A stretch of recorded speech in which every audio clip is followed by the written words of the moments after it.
Oi, gente, boa noite. Hoje a live é a respeito da fala das crianças. Nós vamos conversar a respeito do que é esperado para cada faixa etária, o que a gente pode considerar como um atraso na fala, na linguagem, dicas para os pais para estimular os pequenos. A gente vai ter uma conversa muito legal com a fono Ingrid, que daqui a pouco vai estar entrando aqui com a gente.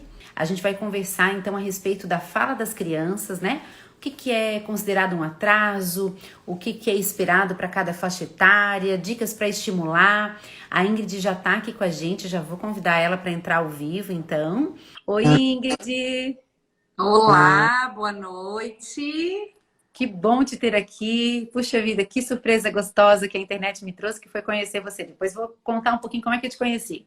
Ai, que máximo, que bom. Muito feliz pelo convite e quero contribuir com o meu conhecimento e ajudar as mães no desenvolvimento desenvolvimento da linguagem das crianças. A Lu também está aqui, dentista que trabalha comigo, Roseli, muita gente legal. São todos muito bem-vindos. O Lucas, que está quase para ganhar bebezinho ali, a Aninha, todos muito bem-vindos. Queria convidar vocês, gente, para encaminhar essa live com um aviãozinho, né? Para convidar outras famílias. A gente sabe que tem bastante gente com dúvidas, precisando de dicas, de orientação, e vai ser um prazer a gente ter essa conversa hoje aqui e poder estar trazendo informação para as famílias, né? Para a gente estar contribuindo com o desenvolvimento dos nossos pequenos. Muito obrigada pela presença de todos vocês. Eu vou deixar a Ingrid se apresentar um pouquinho, né? Vou contar primeiro só como eu conheci ela, gente. A internet trouxe essa bênção para nós, né? De a gente conhecer outros profissionais e também divulgar um pouco mais conteúdos técnicos nas nossas redes, né? Para ajudar as famílias a ter conteúdo de qualidade, uma vez que a internet às vezes é terra de ninguém. E aí, né, qualquer um escreve alguma coisa, dá a sua opinião e muitas vezes passa por uma opinião técnica que pode prejudicar uma família, de repente. E aí, alguém escreveu para mim num direct esses dias assim: nossa, você devia fazer uma live com a Ingrid, ela é uma fono incrível. E aí eu disse assim: bom, conheci a Ingrid, né? Aí entrei nas redes dela, conheci o trabalho dela e fiquei apaixonada, gente, pelo comprometimento dela, pela capacidade técnica, pela forma como ela respeita as crianças e apresenta realmente o conteúdo para os pais. Então, eu tenho certeza que você vai ser muito, muito, muito abençoado com esse conteúdo de hoje, com essa conversa. Estou muito feliz com ela ter aceito o convite. E doida para passar essa pandemia, a gente tomar um cafezinho aí ao vivo, né, Ingrid? Vai ser muito bom. Um Então, café, eu queria deixar você se apresentar. me ouvindo bem? Sim, tô te ouvindo bem. Eu sou a Ingrid Vieira, sou fonoaudióloga, especialista em linguagem pelo Conselho Federal de Fonoaudiologia, especialista em fonoaudiologia educacional e especialista em transtorno do espectro autista. Durante 16 anos, eu atuei numa escola de educação especial, trabalhando com crianças atípicas, crianças com atraso no desenvolvimento neuropsicossocial. E estou aqui nas redes sociais de forma orgânica. Eu nunca sei que dia que eu comecei, mas o que me despertou a falar para as mães foi o nascimento do meu filho. Ter um filho mudou todo o meu olhar de mãe e de fonoaudióloga, né? O que eu imaginava ser mãe, como mudou, como cresceu. E como é importante ouvir as informações de quem nós confiamos, né? Então, falar da minha realidade de mãe e falar para as mães que estão aí do outro lado. O que eu vivi na amamentação, com chupeta, com mamadeira, as minhas relações da minha prática clínica de fonoaudióloga de 16 anos e de como eu coloco isso na minha prática enquanto mãe no desenvolvimento da linguagem do meu filho e das crianças que eu acompanho presencial no consultório.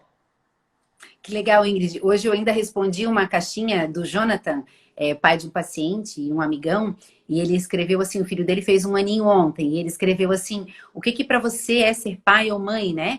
E aí eu escrevi assim: é a maior escola da vida, né? E realmente, assim, a gente aprende não só de ouvir falar, né? Mas de viver realmente aquela expectativa, as ansiedades, as dificuldades, e De também cada aquilo que dá fase certo. e de Uhum. fase de viver na prática a introdução alimentar, a preocupação com a adaptação na escola, todas as fases, uma preocupação e uma área para estudar, sentir o coração e entender muito mais buscando teoria e filtrando o que nós ouvimos, né? Incrível, muito legal. Eu vou me apresentar também, de repente vem algumas pessoas pelo perfil da Ingrid também, né? Meu nome é Tati Lemos, eu sou médica pediatra em São José, tenho uma filha de 16 anos, a Marina, sou casada com o Antônio Lemos, sou pediatra aqui no município, na rede municipal há 17 anos, tenho 2 concursos, atendo consultório privado também e tenho uma paixão enorme, assim, por comunicar a respeito da saúde das crianças e falar com mulheres também, é algo que está no meu coração. Então, tenho o canal do YouTube, doutora Tati Lemos, tenho o Instagram, Facebook, tenho o blog também. Estou terminando de escrever um livro esse ano, espero lançar o meu primeiro livro. E vamos em busca de novos projetos, né, Ingrid? Tem muita coisa pela frente. Eu quero que essa pandemia acabe para trazer mais mães para grupos, orientar as mães. Porque muito se fala, doutora Tati, de estimular a criança, mas é preciso explicar para as mães como. Será que o meu filho está dentro do desenvolvimento que eu considero normal ou é um atraso? Então, por isso que eu insisto tanto em orientar e usar as redes sociais. O meu consultório, estou com todos os horários preenchidos. E o que fazer agora, né? Ficar aqui dentro de 4 paredes? Não. Eu preciso orientar as mães, explicar o que é típico, o que espera-se para cada idade e o que não é. E de que forma elas podem orientar, estimular melhor em casa. Perfeito. A Mila perguntou, né, que meu filho tem 4 aninhos, está rejeitando feijão, o que que eu faço? Mila, hoje a gente não vai conversar sobre a questão da seletividade alimentar, que também é uma área de abrangência da fono, né, Ingrid? Muitas vezes, crianças com seletividade alimentar também são avaliadas pela fono. Mas hoje a gente vai falar um pouquinho mais sobre a questão de linguagem. No mês que vem, provavelmente... Final de maio, começo de junho, eu devo te fazer uma live sobre seletividade alimentar, tá? Aí a gente conversa um pouquinho mais sobre esse respeito. Gente, a gente vai vai conversar, nós duas aqui, mas vocês podem estar colocando perguntas a respeito dessa questão da fala, né? E a gente vai, agora ela colocou ali, né? Meu filho tem 4 anos e fala errado, a gente vai conversar um pouquinho sobre isso e aí nós vamos respondendo as perguntas também, tá? Mas eu queria começar com uma pergunta que eu acho que é importante, Ingrid, para tu trazer para nós à luz, né?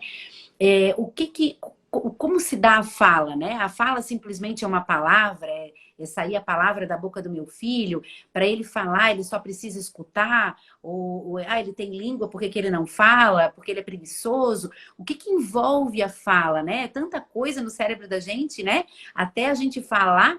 Então, eu queria que tu falasse um pouquinho sobre isso para nós. Antes de contar e explicar o que é a fala, eu preciso explicar o que é a linguagem. Porque a fala, doutora Tati, é a cereja do bolo. A fala é a ponta do iceberg, é o que eu vejo na criança. É o resultado. É o resultado de muitas construções que começam desde a barriga, na hora que a mamãe amamenta, que está dando banho na criança, no bebê. Então, antes da fala, eu preciso explicar o que é linguagem. E a linguagem, ela é uma construção. Exatamente essa palavra que eu gosto de usar, uma construção. Um tijolo cada dia. Toda a relação de gestação, pós-parto, amamentação, o processo de rotinas com a criança, a mãe está construindo a linguagem. Quando ela fala com seu bebê, oi, ai, vou trocar a fralda, tem cocô. Mesmo que a criança seja um bebê, ainda não fale, ela está armazenando informações. Então, quando você me pergunta o que envolve a fala, eu preciso explicar os componentes que essa criança precisa ter, os componentes, para conseguir chegar nesse produto que é a fala. Que componentes são esses? Os mais básicos para explicar e depois nós podemos ir a fundo. Mas para as mães entenderem, 3 componentes fundamentais, que são sensoriais. Nós temos esse input de entrada auditivo, que é um componente auditivo, um componente cognitivo, precisa compreender. Então, a criança, o bebê, né, desde os primeiros sons da mãe, os sons do ambiente, o bebê ouve, ele ouve o som, ele vê o que a mãe está produzindo, o ambiente, ele vê, ele ouve, conhece essa informação pelas vivências, pela experiência, então é o componente cognitivo, a compreensão, para depois um componente neuromotor, que é o planejamento e depois a programação da fala. Então, desde bebê, ele vai ouvir, por isso que na maternidade já é feito o teste da orelhinha. Teste da orelhinha. Direito da criança, do bebê. O direito do bebê na maternidade ou nos 3 primeiros meses de vida, é um direito pelo SUS, não precisa de fila de espera, vai ter o teste da orelhinha. Ouve bem, passou no teste da orelhinha, que pode ser retestado em 3 vezes, ouve bem. Então, está armazenando essa informação. Armazenou a informação de que jeito, né? Eu uso termos técnicos. Então, quando a mamãe está com esse bebê dando colo, vai dormir, silêncio, escureceu a casa, colocou para dormir. Mamãe vai dar mamar para dormir. Olha quanta informação sensorial. Escurece, a mãe canta uma cantiga, embala e a criança ouve a palavra dormir. Durante muito tempo, dormir, dormir com a mamãe. Quais as primeiras palavras vai falar lá na frente? Mimi, mamãe, mamá, que são as palavras mais ouvidas, input sensorial. Ouve muito a mamãe, mamãe chega quando ele chora, significa aquele choro, interpreta o choro do bebê falando com ele, se comunicando com ele, dá o nome para o que está acontecendo, que é narrar, e daí o bebê compreende, eu choro, ela aparece. Eu grito, ela vem mais rápido. E começa a ser funcional essa comunicação, a linguagem, né? Mãe, bebê. E dos outros pares da família, de quem está no vínculo com essa criança, que são as referências. Então, as primeiras palavras, elas vão acontecer lá na frente, em torno de 1 ano. Alguns estudos apontam de 10 a 15 meses o aparecimento das primeiras palavras, a fala. Mas antes da fala tem toda essa construção da linguagem que acontece nas relações. Então, esse bebê, ele precisa conversar com humanos falantes para ele falar. Então, os estudos científicos que falam dos bebês que já foram menino lobo criado com lobo, ele não falava, ele fazia sons parecidos com o lobo. Então, nós nascemos com a capacidade de falar, mas não necessariamente vamos falar. Um bebê que convive com pais surdos, deficiente auditivo, profundos, ele tem a capacidade, mas ele aprende a falar com outro falante. Então, o que chama atenção que eu preciso dizer para as mães? Falem muito com os bebês no silêncio. Na hora do banho, na hora de trocar fralda, no silêncio, não só no barulho. E intencionalmente, né, a Ingrid, falando com ele, olhando nos seus olhos, né? Isso é super importante. Eu atendi um bebezinho essa semana, a gente quase filmou assim, mas no fim tava tão gostoso que a gente só viveu. Mas é que como ele conversava, ele devia ter, sei lá, 6 meses, 7 meses, do colinho da mãe. E aí ele começou ele viu os desenhos assim embaixo da minha mesa e começou, né, ia balbuciar, ia gritar, e daí eu assim, sério? O que tu estás olhando? E aí eu dava pausa e ele, e aí eu falava, sabe, tipo assim, tinha inclusive assim como se fosse emissor e receptor, né? Tinha o tempo da fala. Então a gente vê que até que eles falem, muita coisa incrível acontece, né? Mas se a gente não estimular, muitas vezes até pelo cansaço ou por achar que a criança não entende, né? Simplesmente vai lá, troca a fralda, sem emitir som, sem conversar com essa criança. Não sei se tu conhece, Ingrid, uma série chama Babies, da Netflix, Bebês em Foco, se eu não me engano, ele tá assim em português na Netflix. É uma série são duas temporadas de 8 episódios cada uma, e ela fala sobre da gestação até os 2 anos de algumas crianças que foram acompanhadas, né? E sobre todo o processo de fala, alimentação, do amor, dos efeitos do amor no cérebro da criança, do engatinhar. É uma série muito incrível. Que fala das fases e que passa os profissionais, psiquiatras, psicólogos, profissionais de cada área falando do desenvolvimento da criança. Não sei o nome, não me recordo se é esse mesmo nome, mas tem uma série muito boa que fala. Depois eu vou colocar até de novo assim, a indicação dessa Babies, porque assim, quando a gente assiste, a gente vê esse momento com outros olhos.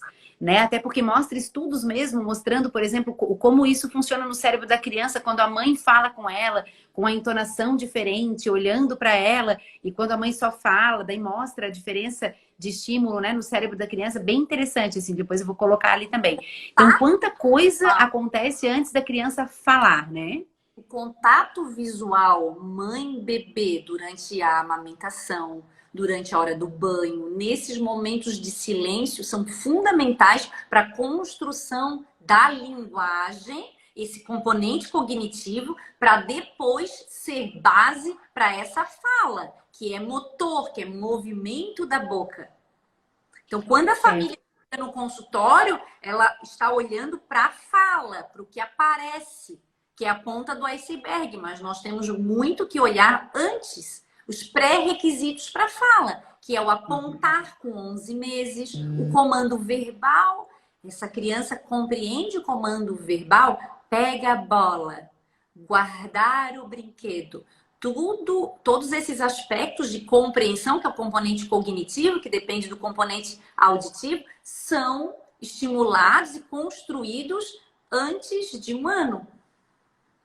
Ingrid, queria ver se tu podias falar para nós um pouquinho sobre a questão da intenção também comunicativa, né? Que a criança apresenta. Por exemplo, vou te dar um exemplo bem prático, tá? Eu tive uma paciente que ela tinha, se eu não me engano, 1 ano e pouquinho, e ela falava muitas palavras. Ela costumava entrar no consultório do posto, ela dizia gato, papagaio, cachorro, gato, papagaio, cachorro, gato... E ela repetia gato, papagaio, cachorro. Então ela falava várias palavras com quase 2 aninhos, mas se você perguntasse para ela, né, você gosta de gato? Você tem gato? Como é o nome do seu gatinho? Vamos ver o gatinho nesse desenho? Ela não tinha intenção de falar sobre eles, ela não colocava o gato no contexto, nem o papagaio, nem o cachorro no contexto, né? Mas ela repetia palavras e não tinha sempre. Eu sempre perguntava como que é, por exemplo, quando você chega em casa. Às vezes o pai e a mãe chegavam em casa, ela não tinha intenção também de chegar, papai, mamãe, de comunicar-se. Por ela ficava no lugarzinho dela, né? E isso é muito importante a gente perceber, né? Ela ouve, essa criança ouve, ela fala, e o componente cognitivo, que é a compreensão, não está dentro do que esperamos para a média. O que nós esperamos para uma criança de 1 ano? E daí é importante falar das fases. Eu espero com 1 ano que a criança vai falar mamãe com intenção, mamãe para mamãe. Se fala minhau, no caso dessa criança que falava gato, ela fala o minhau para o gato ou ela fala minhau? Está contextualizado. Falava gato, papagaio, cachorro. Isso. Fora do está contexto. contextualizado, então nós seguimos aí para as mães entenderem como se fosse uma escada, um degrau de cada vez e vai sempre aumentando. Toda semana essa criança vai trazer novas experiências e novas palavras significativas do contexto. Então, para ela falar gato, tem um gato em casa? O gato tem o pelo macio. Está significativo? Então, com 1 ano, as primeiras palavras mãe, pai, as onomatopeias, o piu-piu, o minhau, o au-au. Muitas crianças acabam chamando vários animais de boi, que é o mais fácil, com 4 patas, o cachorro, o au-au, e depois vai modificando. Então, não pode ficar igual. Com 1 ano e 1 mês, 1 ano e 2 meses, não é igual a 1 ano e 5. Precisa aumentar. Precisa chegar com 1 ano e 6 meses, que são 18 meses, combinando sons. Papai passear, cal, papai, tchau, vovô, não quer mais, combinando no contexto. Então, só repetir, ela fala, mas não está contextualizado. Não tem a pragmática da linguagem. Sabe falar oi, sabe se comunicar, mas não é efetivo, não tem funcionalidade. Mesmo que seja um não, esse não está no contexto, é um não, porque como eu trabalho muito com as mães, muitas mães psicólogas, mães educadoras, faço muitas palestras, né, para as professoras, para a escola, eu preciso também explicar isso para elas. A pragmática, esse não também vai ser respeitado. Tudo bem, você não quer brincar agora, eu te respeito. E depois pode ser que queira brincar, né? Não quer brincar com você. Porque as mães confundem isso, a intenção com a interação. Ele não quer brincar com alguém naquele momento. Quando é pequeno, não brinca junto. Quer ao lado. E daí nós, adultos, né, de algumas culturas, queremos que a criança brinque junto. Antes dos 2 anos, ela não sabe brincar com o outro. Ela começa com funções simbólicas, o simbolismo. Dá comida para o neném, brincando sozinha, imitando. Então, apontar, o imitar, os sons contextualizados, piu-piu, nhau, uau, uau, papá. eu gosto de falar para as mães, falar correto, né? É comer, eu vou comer, eu vou dar comida para o neném. Algumas mães falam papá. E daí nós podemos crescer nessa palavra, né? O Uhum. papá crescer, sair dessa posição. Essa Então, questão é bem importante ali sobre a questão da brincadeira, né? Porque eu costumo dizer para elas assim, até os 2 aninhos, eles vão brincar entre eles. Tipo assim, ela tá brincando, o outro tá brincando, tá ali e vai e tira do um e pega do outro, mas eles não brincam com, né? Eles com não ele, interagem nesse sentido ainda, né, Ingrid? nós Mas precisamos da validação do outro, ainda precisa da uhum, validação. Alguém ir lá mostrar como brinca, dar um modelo para que uhum, ele imite. Um grande exemplo disso, nem toda criança tem um secador de cabelo de brinquedo em casa. Mas se vê, ou uma escova de cabelo de brinquedo, mas em algumas situações pode pegar um pente e fazer no bebê, ou uma escova no bebê, sem que a mãe tenha ensinado. Porque muitas mães também chegam no consultório e dizem assim, mas eu nunca brinquei de casinha com ele, eu tenho muitos objetos de comida e casinha, e eu explico para as mães a função simbólica, o simbolismo, o brincar de faz de conta, não necessariamente eu preciso ter esse brinquedo em casa para brincar, porque a criança vai imitar, a criança típica no desenvolvimento da linguagem típico, o brincar também é típico. Ela vai imitar, brincar de faz de conta parecido com a mãe, com o que a mãe faz, com os pares dela, do convívio dela. Então, esse caso específico que só repete palavras, ela fala, mas a palavra não está contextualizada. uhum, Então, ela repete. A linguagem não é só um comportamento. Falou, repetiu, está falando. Não. uhum. Precisa ter sentido e significado. Travou um pouquinho para mim Um aqui. pouquinho. Voltou. Estás me ouvindo? Tô ouvindo bem. Agora deu, né? Deu. Agora voltou tudo certo, né? A internet parou um pouquinho. Então, gente, assim, vejam que não é simplesmente falar palavras, né? Mas a gente perceber que a criança tem evoluído no desenvolvimento. E antes da gente seguir, acho que uma coisa muito importante para não deixar de falar é sempre que houver um atraso, perdão, uma regressão num desenvolvimento já adquirido anteriormente, isso sempre vai chamar a atenção da gente como pais, né? Então, você tinha um Pode filho que já perder. falava, né? Várias palavras, ou já dava tchau, já mandava beijo. Alguns dias eu atendi uma criança assim, que a mãe comentou que até 1 ano e 10 ele já tinha bastante palavras no repertório e que de repente ele regrediu no desenvolvimento, ele parou de falar aquelas palavras, né? Isso nunca vai acontecer de forma natural. Não, é Alguma coisa aconteceu nesse processo, né? E que precisa de ser avaliado, investigado muito para as e mães, acompanhado. doutora Tati, sobre a poda neural. Perto dos 2 anos acontece a poda neural, que a criança não usa. Um exemplo, né? Lateralização da esquerdo e direito, que a criança mais usa, vai fazer com mais habilidade. Então, na Uhum, linguagem, quem fala mãe, fala pai, pede colo, colo, colo. Se não é modelado, significado e usado, essa linguagem não é funcional, a criança, nessa fase, pode não desenvolver essas habilidades. É preciso falar com a criança e para a criança. E algo assim que precisa ser dito. Falar com a criança não é, ai, que lindo! Ah, daqui dá um beijo. Isso não é interação.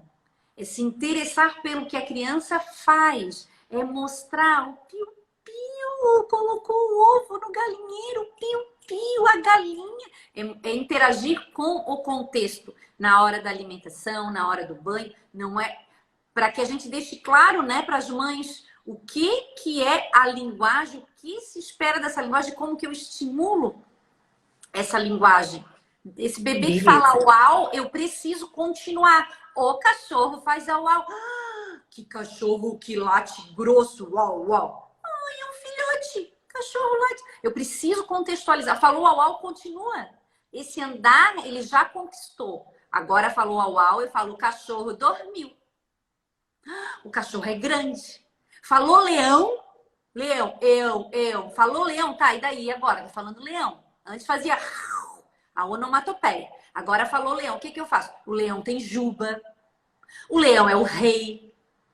Eu vou aumentando o contexto, aumentando o repertório linguístico dessa criança. De acordo com aquele interesse dela, né, Ingrid, no mundo dela, né? Trazendo, assim, a gente caindo na dela e participando ali com ela, né? A Patrícia pergunta aqui, assim, ó, uma criança de 2 anos que ainda não fala nenhuma palavra, fica o dia inteiro com uma madrinha que é surda e muda, e à noite fica com o pai e a mãe que são falantes. Por que será que ainda não fala? A Patrícia, feliz da tua presença aqui, Patrícia. Ela é diretora de uma escola no município de Biguaçu e ela é mãe de 5 meninos. Nossa, hoje eu vi, tu viu hoje lá em Marrocos que teve 9 bebês? Ela estava Nossa, esperando 7 e 2 passaram batidos no ultrassom. Na hora do parto eram 9. Meu Deus, vi uma vez, amiga. nossa.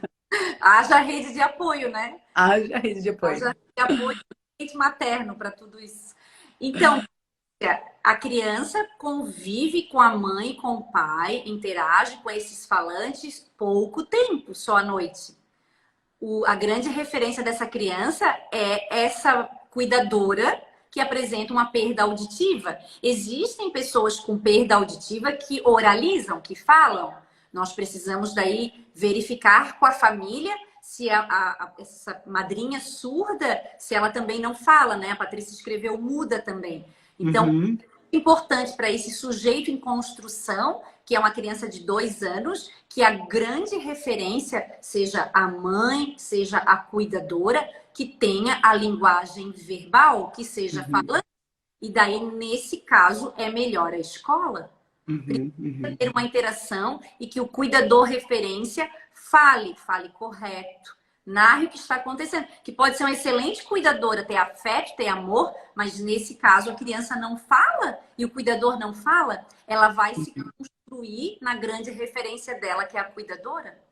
E a gente tem que lembrar que esse período aí, por exemplo, 2 anos, a gente está passando aí o período dos 1000 dias, né? Que a gente sabe que tem uma importância enorme no desenvolvimento da criança, que é desde da gestação até os 2 primeiros anos, o período assim de intenso crescimento cerebral e que precisa de estímulo, né, gente? Por mais que a gente tenha ali, né, com a cuidadora, no caso que é não verbal, muita atenção, muito cuidado, muito afeto, como a Ingrid colocou, ela precisa também do estímulo verbal, da comunicação, né?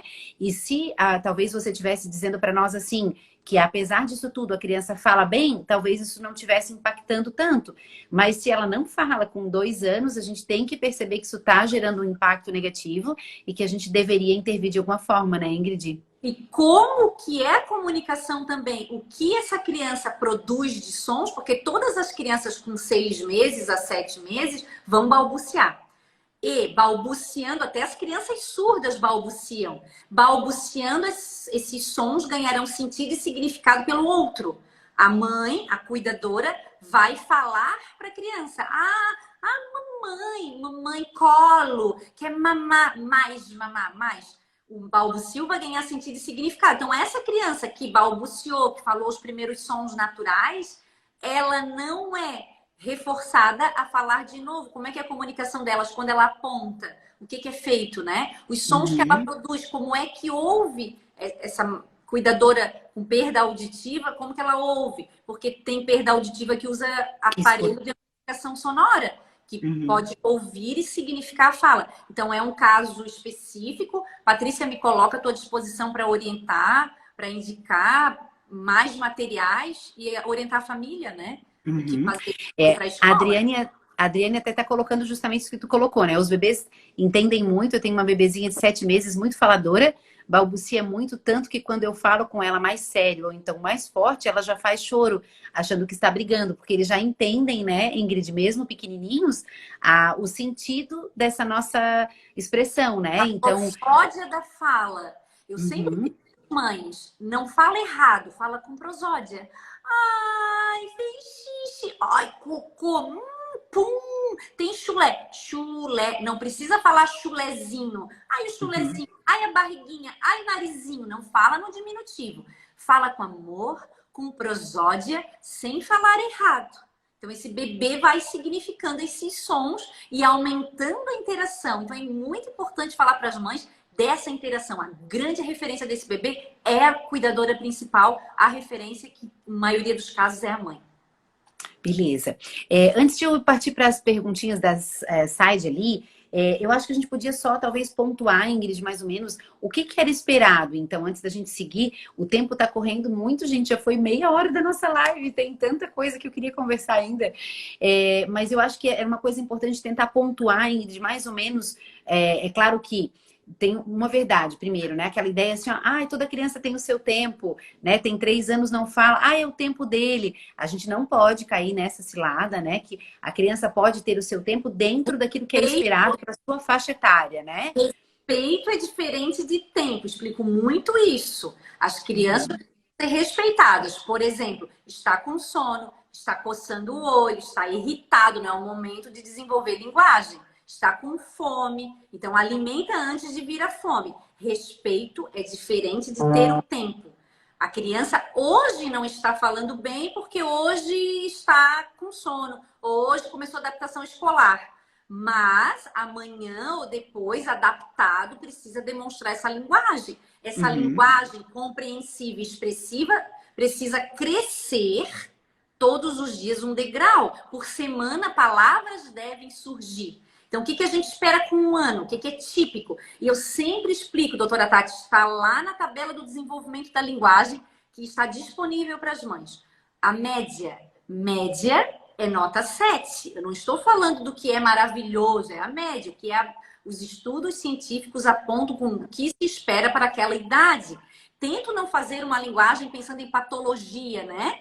Em ver o problema. Respeito essa criança e o contexto que ela está inserida. Então, nem todos vão conhecer o camelo, mas a grande parte das crianças conhece o uau-uau, o miau, os animais do seu contexto, né? O que nós esperamos com o ano? As primeiras palavras do contexto. Mamãe, papai, vovó, boa, para bola, uau-uau. Dá, não, às vezes, né? Dá, água, pode ser água. Então, não precisa ter a forma correta dos fonemas, a produção, mas precisa estar contextualizado. Porque se tem uma chupeta, doutora Tati, essa língua vai estar anteriorizada. Vai estar assim, né? Dá, dia, tia, 2. Vai estar com a língua um pouquinho projetada, o dente vai nascer numa posição inadequada, céu da boca inadequado. Então, a produção pode estar inadequada, mas tem que ter intenção comunicativa.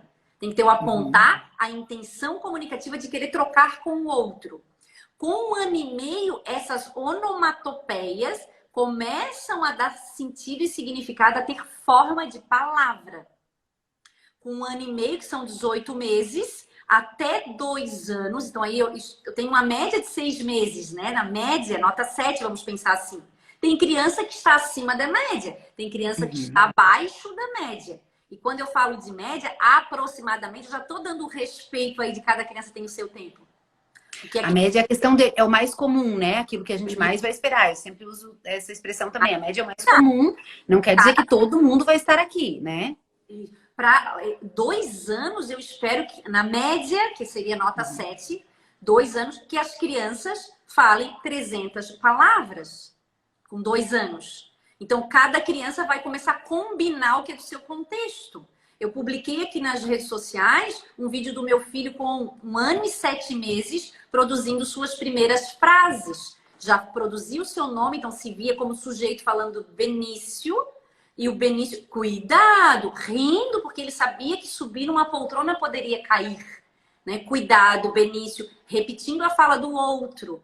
Né? Então, mas já falava dá mais água, quer mamão, quer banana, essas combinações com 1 ano e 7 meses, 1 ano e 8, para chegar com 2 anos com frases simples. Então, esse é o primeiro sinal, que a partir desse atraso, maior que 6 meses do que eu espero de uma média, doutora Tati, já é um transtorno de linguagem. Já precisa de intervenção, não é só estimular. É intervenção mesmo, é colocar em terapia, chamar a família, estar junto com a mãe, com o pai e intervir para modificar esse padrão. Perfeito. Eu tenho uma frase que às vezes eu converso com eles também, né, Ingrid, que as crianças precisam precisar nesse desenvolvimento, né? Então, às vezes, essa questão do chamar a família é justamente porque a criança é um espelhinho, um reflexo desse contexto de como ela está vivendo, né? Então, muitas vezes, por exemplo, às vezes o fato, né, no dia a dia, de a gente sempre se antecipar entregar tudo que a criança quer. Às vezes, o que eu percebo, não sei se tu pegas isso muito também em consultório, mas eu pego bastante assim que, às vezes, o segundo, terceiro filho demora um pouco mais para falar do que os anteriores, porque a família toda já se antecipa àquela criança, né? Então, ele nem precisar. A água já tá ali, a banana tá ali, a comida tá ali, então ele começa a chorar, daí às vezes é o biquinho, ou a mana tá aqui, a mana não vai deixar chorar, então ele acaba nunca tendo uma frustração ou uma necessidade de comunicar e acaba assim sempre muito. E a maioria dessas crianças não chega a ter, tipo assim, um atraso que preocupe tanto a ponto da gente pensar até num diagnóstico, num TEA. Tem uma pergunta de TEA, depois nós já vamos falar sobre isso um pouquinho.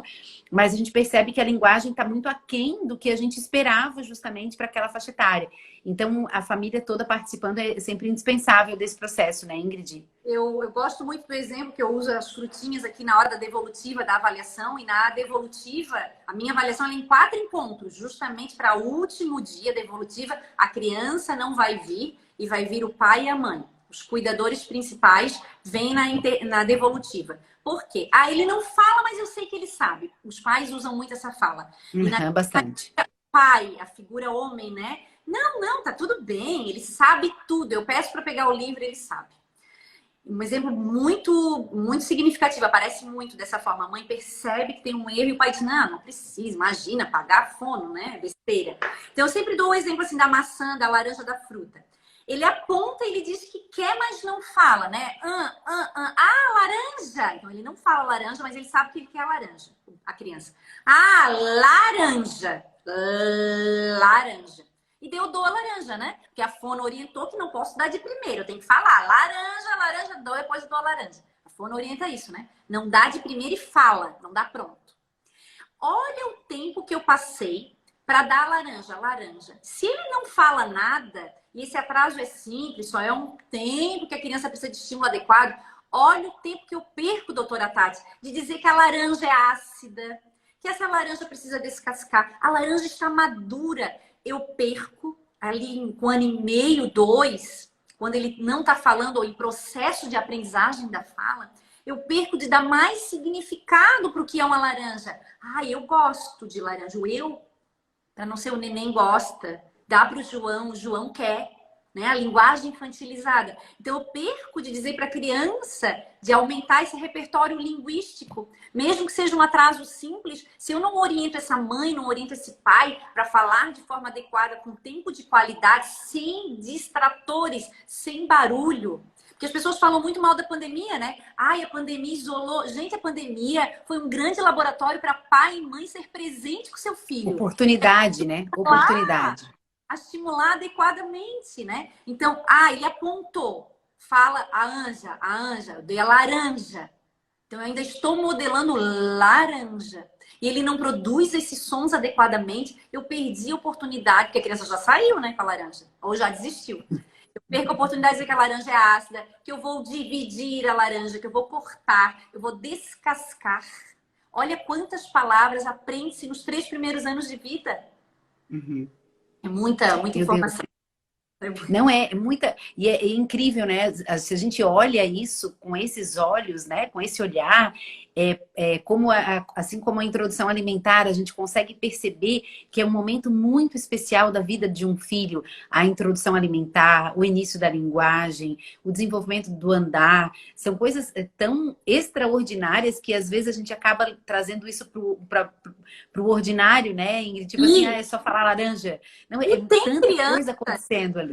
Existem crianças típicas que estão acima da média. Tem criança bilíngue, que vai sozinha, aprende sozinho, e lá no tumulto mesmo, laranja pega. Mas existem crianças que os distratores atrapalham. Ter 3 irmãos, ou estar no barulho, ou ter uma TV ligada na hora da alimentação. Os distratores atrapalham, sim, os distratores, né? Esse desenvolvimento, essa nova aprendizagem. Beleza. Então, a Saide pergunta... A Saide é uma grande psicóloga.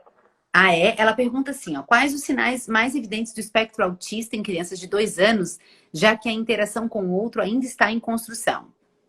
Minha cunhada, muito obrigada pela tua presença aqui. Fico muito feliz de poder compartilhar meu conhecimento e passar aí para os teus clientes, né, para as mães que precisam dessa informação. A criança com transtorno do espectro do autismo, ela vai apresentar 3 características bem importantes, que é o atraso de linguagem, já por mais de 6 meses, que na avaliação ele já apresenta-se como um transtorno de linguagem, a alteração na interação social e precisa dos comportamentos restritos e repetitivos. Já avaliei casos de crianças com atraso de linguagem, alteração na interação, que agora os estudos atuais falam que não é mais a tríade, é a díade.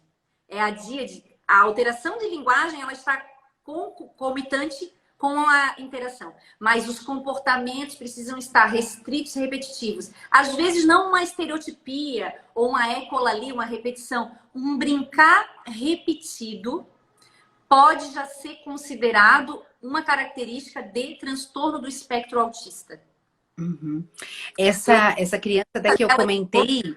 Porque, como eu estou emocionada por ser ela perguntando, deixa eu ler de novo, os sinais mais evidentes. Atenção, ele tem contato visual, precisa ter contato visual de qualidade. Uhum. Atenção comunicativa. Pede o dá, pede mais. Com 2 anos, precisa estar na média da linguagem, tem que combinar palavras. É contextualizado? Uhum. Eu acho que hoje a gente está bastante mais sensível, né, Ingrid? A gente teve uma época que era a ideia assim, o autista, ele não olha nos olhos, ele não tem contato visual, ele não fala, né? A gente tinha, no início, assim, era uma ideia muito superficial disso. Hoje a gente já consegue estar muito mais sensível e percebendo essas questões mais melindrosas, né? Então, eventualmente, por exemplo, ele tem um contato visual, mas a gente percebe que ele é muito frágil, né? Ele é mínimo, ele não se mantém. Isso. Alguns protocolos que nós utilizamos, validados no Brasil, né? Os protocolos americanos são diferentes dos nossos, porque lá as crianças são mais autônomas. Os chineses com 2 anos tira e coloca calçado sozinho já. O brasileiro não troca roupa com 2 anos ainda. Então, o protocolo que eu utilizo é nacional e alguns critérios falam de esse contato visual tem que ser maior que 3 segundos olhando. A atenção, o contato visual não é olhar para o rosto, e sim a intenção de entender a linguagem não verbal. É um grande sinal, né? Ele brinca de faz de conta, ele imita, ele tenta olhar, tá com medo do cachorro, olha para a mãe, essa triangulação. Ele entende que o cachorro pode ser perigoso ou ele não percebe isso. Então, vários detalhes podem fazer a diferença na avaliação de linguagem, que a interação é junto. Uhum. E aquele exemplo que eu coloquei para ti, depois a gente acabou fazendo um diagnóstico de autismo daquela criança, do gato, papagaio e cachorro. Ela repetia simplesmente de desenhos, né? Que ela assistia, mas ela não conseguia colocar aquilo no contexto. E depois a gente foi trazendo outros sinais também que foram chamando bastante atenção. Então a gente percebeu assim de que não é simplesmente assim a questão de que fala não é autista ou não fala é autista, não, né? Isso faz, né? São muitos outros pontos precisa ser avaliado na avaliação entre os aspectos do simbolismo, do brincar de faz de conta, da compreensão verbal, a linguagem não verbal, como que está essa expressão, o sorriso dessa criança, não só as questões sensoriais, né? A integração sensorial, ele como é que está a recusa alimentar, o toque na massinha, nas texturas, são muitos aspectos. O cortar o cabelo mesmo, né? Eles mesmos. A Patrícia colocou ali que tem uma criança dela, como ela é diretora, que é muito carinhoso. Sim, ele é carinhoso, não significa que para ser autismo não vai fazer essa interação do carinho, né? Mas ele ora usar. Então, quando cai, machuca o joelho e faz dodói. É ali que eu passo o gelo e dou carinho e dou a água. Ele tem dodói, porque a criança, quando machuca o joelho, ela não olha para o dodói, ela olha para a mãe. Mamãe, dói. Então, a linguagem não verbal, então, que é antes da palavra, essa comunicação com o outro, ela está em defasagem na criança com transtorno do espectro autista. Quando a criança tem alteração na linguagem, na compreensão verbal e não tem outras características, pode ser um transtorno do desenvolvimento da linguagem, que é um CID, e que não é muito falado, ele é mais evidente, ele tem mais números de criança com esse diagnóstico, porque ele não tem comorbidades ali não tem outra síndrome, como trissomia do cromossomo 21, ele não tem outras características, como comportamento restrito e repetitivo, mas a linguagem está com transtorno. Além de não falar, tem dificuldade de compreender a linguagem, a pragmática, o uso social. Uhum. Então é muito importante a avaliação, né? E assim, hoje está muito na moda, eu sempre digo, parece que todo mundo coloca numa sacola e tudo ou é autismo ou é apraxia. E daí é preciso dizer para as mães que nem tudo é apraxia de fala. Para eu ter o diagnóstico de apraxia de fala, a criança precisa falar para eu avaliar a fala. Por exemplo, temos as alterações de linguagem e as alterações de fala. Então, começa com atraso na linguagem e atraso motor da fala, o motor. Daí a criança começa a terapia. Eu vou intervir para estimular. Melhorou a linguagem, saiu o atraso de linguagem, mas ficou a alteração motora da fala. E daí o diagnóstico, doutora Tati, fica transtorno motor de fala. Com 2 anos e 8 meses, 3 anos, esse transtorno motor de fala eu preciso deixar claro para a mãe, para a pediatra ou para o neuropediatra que acompanha ou para a diretora da escola, a professora. Eu preciso deixar claro. Transtorno fonológico, que é o clássico cebolinha, transtorno fonológico no fonema, ou é apraxia de fala, mas é só depois dos 3 anos. Ele precisa falar para eu saber se ele é o cebolinha, que é o transtorno fonológico. Então, depois dos Então, 3... já vamos falar sobre isso agora, porque tem uma pergunta que falaram ali, né? Que a criança tinha quase 4 anos e que ele ainda falava muito errado. Trocava bastante as letras. Isso já não é mais esperado, então, Ingrid, aos 4? 4 anos, todos os fonemas simples precisam estar evidente na fala. Aos 2 anos, combina palavras. E a família entende. Com 3 anos, quem não é do convívio da criança precisa entendê-lo. Então, o padeiro, a dona da loja, o vendedor do carro, que viu a criança uma vez no Natal, após 3 anos, precisa ser entendida a fala da criança e contar histórias. Com 4 anos, só os fonemas complexos não são produzidos. Então, flor, papai foi trabalhar, floresta. Então, esses fonemas mais complexos, eu posso esperar até 4 anos e meio para ser produzido. Mas todo o anterior, que é o desenvolvimento da linguagem, está muito bem, obrigada. É só um fonema alterado, que pode ser uma alteração na língua, pode ser um adenoide, uma hipertrofia de amígdalas. Daí precisa do trabalho multidisciplinar para a gente compreender. Ingrid, a Lid, que é pediatra nossa aqui da rede em São José também, endócrino-pediatra, uma querida, está perguntando, então, com 3 anos, ainda pode trocar o R pelo L?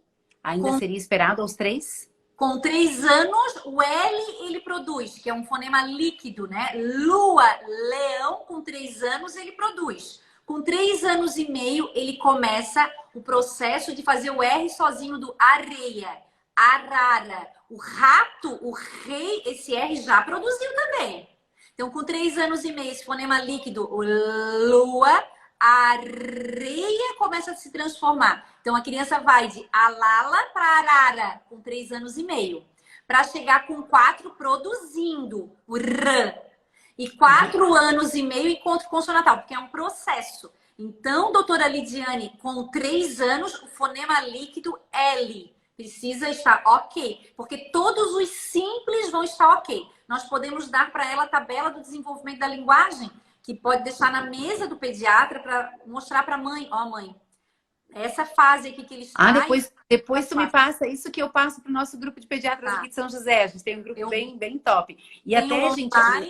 Mando no papel também para vocês. Tá. A gente, assim, eu queria... A Paty até falou assim, a Patrícia disse que tá muito maravilhosa essa live. Eu também tô apaixonada. Ainda tem um monte de coisa. Com certeza nós vamos ter que fazer depois uma parte 2.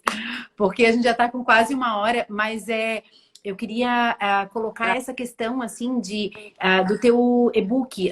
Até para eu não esquecer. A Ingrid tem um e-book, gente, no site, que tem algumas dicas para os pais a respeito de como realmente estimular a fala. Então, você pode baixar gratuitamente. Eu já baixei, já tenho encaminhado para alguns pacientes também.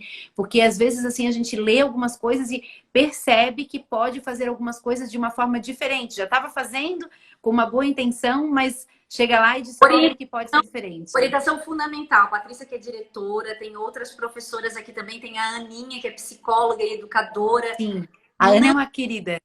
Ai, quem não ama a Brasil, né? Não sei, ela, não sei se Aham, verdade. a irmã dela é pedagoga também. É importante não encher a criança de pergunta. A gente fica muito assim, que cor é essa? Que número é esse? Então, lá no o que eu falo muito de modelar o que a criança está falando e deixar a criança trazer informação. A criança fala e você modela diante do que ela produz. Esse é eu digo que é o meu grande ouro de dizer para as mães, porque as mães querem muito fazer pergunta para a criança, para ela dizer números, cores, dizer o que sabe. E daí Uhum. eu tenho oportunidade de modelar a fala dela. E isso cansa às vezes a criança também, né? De a gente ficar, fala isso para aquele, fala. Então a gente não é uma conversa com ela, né? É diferente da gente É, interagir com ela e lá naquele contexto a gente só é a ficar, fala isso, fala aquilo. Por isso que eu digo, não façam avaliação num dia. Conheçam a história e depois avaliem a criança quando ela está solta nesse ambiente, está à Uhum. vontade. Porque Beleza. a criança não vai dar o melhor dela, vai se sentir avaliada. Uhum. Tem uma pergunta aqui que até a gente meio que conversou que ia comentar. A Ângela perguntou assim sobre assistir TV e celular por um bom tempo amplia o vocabulário da criança? Ela perguntou assim. A Ângela é psicóloga também, querida. A televisão, antes de 2 anos, a Sociedade de Pediatria e a Sociedade de Fonoaudiologia, a ASHA, que é a Sociedade Americana de Fonoaudiologia, fala para não usarmos televisão, não usarmos tela antes dos 2 anos. Sabemos que as mães utilizam de forma até para ajudar aí na dinâmica e rede de apoio, né? Por falta de escola. Então é muito importante dizer para as mães quanto menos melhor e que se existir esse momento de televisão, que seja um momento de escolha, não seja apenas colocar no YouTube, mas que seja um vídeo escolhido e que você possa estar junto, interagindo com a criança sobre aquele conteúdo. Então, assistir a televisão não amplia vocabulário.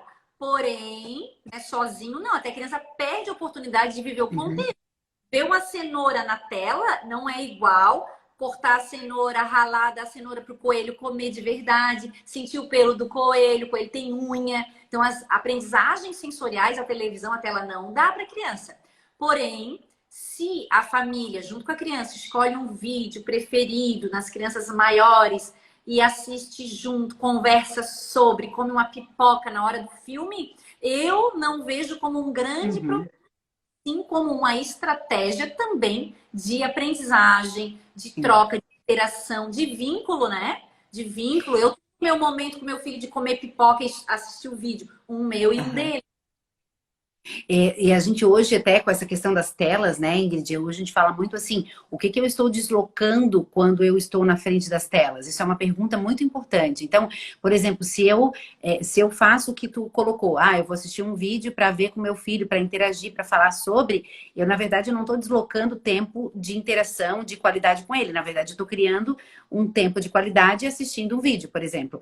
Agora, quando a gente usa a televisão como uma babá eletrônica, né? Tipo assim, eu vou deixar ele ali para eu fazer as minhas coisas e ele fica fazendo a tarde inteira vendo desenho, eu estou deslocando um tempo de interação, de brincadeira, de texturas, de conversa. Ele não fica com aquela ideia de ele conversa e depois ele para de falar, e ele te escuta, depois você fala, o emissor e o receptor. Ele fica simplesmente recebendo, né, as informações, ele é só receptor da televisão. Outro aspecto muito importante, a criança não vai ter interesse de brincar com um joguinho no consultório, um Lego, um jogo de encaixe, porque o que ele gosta muito é aquele brilho, eu não vou competir. O brilho, Uhum, eu peço para as mães não ficar muito tempo na recepção e tento nunca atrasar. Então, os horários são combinados, pontuais, para que a criança não fique muito tempo na recepção. Porque se eles vão para a tela na recepção, eles não uhum, querem consultório e daí desliga. Ou dar o celular, ou dar o vídeo quando a mãe está fazendo o almoço. Tira da televisão agora para dar almoço. O meu filho uhum, fica mais irritado se ele fica muito tempo na televisão. Tem que ser um momento, eu escolho a hora que uso a tela, isso porque o meu filho já tem 5 anos e meio. Já passou essa fase uhum, de contexto de linguagem, mas eu sei que cansa e ele fica mais irritado e vai chorar na hora do banho, vai chorar para dormir, porque ele quer uhum. continuar no vídeo, né? Tá Sim. prazeroso para o corpo dele, tá prazeroso para a audição. O corpo relaxa, é uma chupeta. A chupeta relaxa essa língua para dormir, a TV também. Então eu sempre Uhum. as mães, se a opção é dar, dá pouco tempo e interage, fica junto, conversa sobre, desliga e vamos falar sobre o vídeo que você escolheu. E isso normalmente não é o que acontece, até justamente porque se usa justamente para que você esteja livre para outras coisas, né? Normalmente é assim que se usa como estratégia. Então é onde a gente vai ter que ter bastante cuidado. E depois, assim, realmente competir com aquilo ali, onde a criança tem domínio. Eu digo para eles, assim, principalmente quando eles são pequenininhos, né? Eu digo para os pais, a criança não tem noção do que é realidade e fantasia. Então, ela vê uma tela ali, por exemplo, a galinha pintadinha correndo, pulando, brincando. Quando ela desliga aquilo, ela espera que ela olhe que as coisas tenham a mesma velocidade, cor e som. E E a aí, galinha quando não tem, aquilo é muito chato, né? azul, gente, a galinha pitadinha não é bom. Olha a importância da Patrícia, tá aqui, não, a Patrícia da oficina da criança diretora. Na escola dela não tem televisão. Meu filho estudou lá primeiros anos. Então não tem televisão, eles vão para o parque, porque a galinha pintadinha ela não existe, né? Não é uma galinha de peixe. Não. Eu não gosto da galinha pintadinha, nem do pocoyo. O pocoyo, vocês já viram que o pocoyo ele não tem linguagem, ele é narrado por outra pessoa? Tem muita coisa quando a gente começa a perceber a intenção dos desenhos, ou por que a gente está oferecendo aquele material e como isso pode contribuir ou não no contexto real, e a gente começa a ficar crítico, né? Assim como, por exemplo, a Peppa Pig, que chama o pai de feio, de gordo, disso e daquilo. Então, são coisas que a gente começa a ficar bastante crítico, né? Quando a gente decide realmente fazer algo, oferecer algo com qualidade para os nossos filhos. Essa mãe, estou feliz ali, as pessoas. A Fábia, ela não é mãe, está aqui assistindo. É mãe de um menino grande, está aqui assistindo. A Tati, mãe de bebê, que alegria, né? É importante dizer, será que essa mãe já tentou colocar só uma música para o bebê ouvir? Sem ser a tela. Então a gente vai direto na tela, né? Porque colocou só uma música, colocou um instrumento musical, ou a criança é maior, uma palavra cantada. Eu tenho aqui indicação de quem canta Seus Males e Espantas, que são cantigas de roda, para a criança ouvir, você cantar junto. Dar outras oportunidades de aprendizagem, não a tela. Tem muita coisa linda, né? Nós temos 2 minutinhos para a gente encerrar nossa live, para deixar com 1 hora gravadinha, para as pessoas poderem assistir. Eu tenho certeza que se eu perguntar assim, gente, quem quer que a Ingrid faz outra live, vai ter um monte de mãozinha, assim, porque ainda ficou bastante dúvidas, né? Ali algumas. Doutora Tati, de não falar tanto de linguagem de pequenos, falar do transtorno fonológico, do transtorno motor, da Sim. apraxia. Gagueira, né? Eu tive algumas perguntas sobre gagueira, acho que a gente pode fazer depois uma outra live sobre os maiores mesmo. Mas eu queria deixar esse último minutinho para a gente depois encerrar, para deixar para tu trazer algumas dicas, talvez bem práticas para os pais. E são 9h59 para depois a gente poder gravar e salvar e não perder essa live. Deus o livre. Vai lá. Valorizem a rotina. Os pais perguntam para mim, eu não tenho em casa esses brinquedos, onde compra? Valoriza a hora da alimentação. Você se alimenta com seu filho. Tem distratores? Qual é o assunto que vocês estão falando na hora da comida? É o assunto lá do acidente que aconteceu na outra cidade? Ou vocês estão falando da comida, da beterraba, que está uma delícia? Bom. A banana que descasca e guarda a casca, joga no lixo. Então, usem a rotina, é o nosso maior aliado no desenvolvimento da criança. Eu sou uma fã da rotina. Quem me conhece sabe que aqui na minha casa tem horário da alimentação, tem horário da soneca, tem horário do banho. E é quando o sol se põe, a criança começa a compreender o contexto linguístico, o contexto que ele está inserido, né? A hora do banho. Por que a gente toma banho? Porque brincou, ficou suada, agora é hora de tomar banho. Então, não é o melhor brinquedo tecnológico, é a rotina. Eu faço de conta, ó, eu vou cortar, eu corto. Cortou. Bom. Então, brincar junto, ele pode acontecer na hora do banho também, na hora de escolher o pijama. Qual pijama você quer? O do dinossauro ou o da lua? Quantas palavras nós podemos usar na hora das rotinas e aumentar o repertório linguístico? Então, claro que cada estimulação de linguagem depende da idade da criança, né? O que eu quero com o bebê? Contato visual, mamar, apoiar essa mãe a amamentar.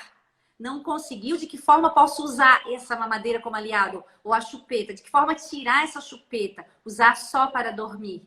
Ajudar essas mães a cada idade. Com 1 ano, falou au-au, já chamou au-au de cachorro. E o cachorro é grande. Falou cachorro, já vamos começar os verbos também. Combinar palavras, narrar o que está acontecendo. E evitar distratores. Está no carro, desliga o som do carro ou canta junto. Está almoçando, desliga a TV. Usem a rotina. Porque fala-se muito aí, sentar e tempo de qualidade com o seu filho. Grande maioria das mães trabalha. Como é que vai ser esse tempo de qualidade, né? Então, vamos fazer uso da nossa rotina com qualidade. Que lindo. Banho, né? Hora de comer, hora de botar para dormir, hora de amamentar. Que possa viver o nosso tempo. Ler o livro, fazer a sua oração. Toda família tem a sua cultura. O contexto que aquela criança está inserida é respeitado. Mas nós vamos fazer sempre, sistematicamente. Eu não vou estimular só de segunda a quinta, porque sexta sai da rotina, libera geral. Não é assim o cérebro da criança. Sábado, domingo, segunda vai estar bem. Segunda ele vai estar pronto, ou para a escola, ou para as suas atividades, né? Orientar, estimular sempre com qualidade. Isso aí. Gente, foi muito lindo. Eu estou apaixonada. Quero repetir essa conversa sobre mais temas e tenho uma gratidão enorme no coração por você ter aceito o convite de trazer tanta informação para nós de qualidade. Deu 1 hora e 2 minutos, mas eu espero que o Insta salve a nossa live, tá? E qualquer coisa a gente repete. E muito obrigada, Ingrid, por estar aqui com a gente. A gente vai continuar acompanhando o teu trabalho, torcendo e agradecendo muito a Deus pela tua vida, pela profissional competente e comprometida que você é. Espero que a tua família fique muito bem e que você tenha uma noite de descanso muito gostosa. Gente, obrigada por todos que vieram. E eu vou salvar a live aqui, então esperando que fique ali. E depois a gente combina num outro encontro para a gente seguir a conversa.